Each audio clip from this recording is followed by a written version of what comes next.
There are many types of emergencies for which everyone, and especially dialysis patients, should prepare. Fires and weather events such as hurricanes, snowstorms, and severe hot weather are just a few of the many types of emergencies that can happen with little or no warning. Dialysis patients face special challenges due to their need for treatment and their need for a special diet if they miss their treatment. Over the next few minutes, you'll learn what you need to do to be prepared. There are 3 basic steps to being prepared: make a plan, gather supplies, and become informed. The New York City Office of Emergency Management has many materials that can help you to prepare for emergencies. Your dialysis provider can be helpful in getting you prepared for emergencies. Your provider should teach you how to disconnect yourself from the dialysis machine. It is important that you know how to do this in case the dialysis facility's building suddenly needs to be evacuated during your treatment session. Make sure you understand how to do it. You should also discuss your dialysis facility's emergency plan with your provider, including how you will be notified that the facility is closed due to an emergency.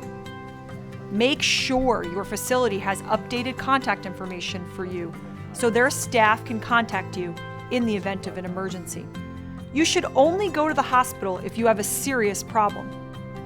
You should also discuss with your healthcare provider what a life-threatening condition is so that you know when to call 911 or when it is okay to wait for medical care.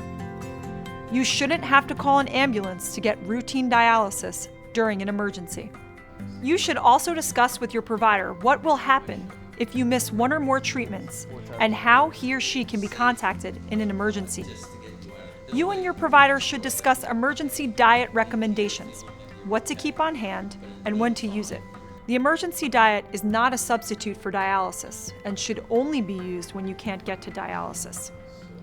You should also ask your provider about nutritional supplements instead of the emergency diet. It's important to create an emergency support network of your family and friends, preferably within walking distance, who can help during an emergency. Arrange for more than one person from your personal support network to check on you in an emergency. Keep important telephone numbers in one place. Someone in your support network should live out of town. Sometimes it's not possible to make local calls, but you may be able to make long-distance calls. If you live in a house, there may be some emergency situations in which it is advantageous to turn off the water, gas, and electricity at their sources. If this applies, you should know how and when to turn off water, gas, and electricity at the main switches or valves, and make sure your caregiver knows as well. Only attempt to turn off these utilities if it is safe to do so. If you usually use Access-a-Ride to get to dialysis appointments, try to have an alternate transportation plan for when it is safe to travel. It is possible that Access-a-Ride may not be operating during an emergency. Alternate transportation could be through a friend or relative, or a car service or cab company. If you use an electric wheelchair or scooter, you should have a manual wheelchair as backup. Consider wearing a medical ID bracelet so other people know you have special healthcare needs.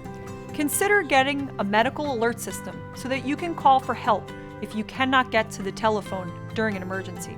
If you have medical equipment requiring electricity, particularly critical life support equipment, or are on home hemodialysis, contact Con Edison or PSE&G to alert them of your medical equipment requirements. In addition, if you do have medical equipment requiring electricity or are on home dialysis, contact your equipment supply company for information regarding a backup power source, like batteries. Be sure to keep the backup power source available. If you are receiving dialysis at home, contact your dialysis center to discuss your emergency plans and what steps you should take if your home dialysis unit does not work. If you are receiving home healthcare services, discuss your emergency plan with your home healthcare provider. If there is a severe emergency, you may need to evacuate your home. You should develop a plan as to how you might evacuate your home, if necessary, in any type of emergency. Practice your emergency plan with your family or with someone from your support network. You should create an emergency supply kit which contains the supplies and food you will need to survive if you must shelter in place at home in the event of a disaster. Typically, you should have enough supplies to last 3 days. However, you might possibly need as much as 7 days of supplies if a prolonged disruption in your area is anticipated, such as a major hurricane. You probably already have a lot of the items you need for your emergency supply kit. But if not, you can easily get them at your local store. The kit ideally should include 1 gallon of drinking water per person per day for 3 days. It is important to follow your physician's guidance on how much fluid you should drink per day. It should also include non-perishable, ready-to-eat canned foods for your emergency diet. You should stock enough to last 3 days. Make sure the canned food is consistent with the emergency diet prescribed by your physician. Keep in mind, canned food is high in salt. You should rotate the food you have stored every 6 months, so it's not past its expiration date when you need to use it. Because you have canned foods and there is a possibility you will not have electricity, you will need to keep a manual can opener on hand.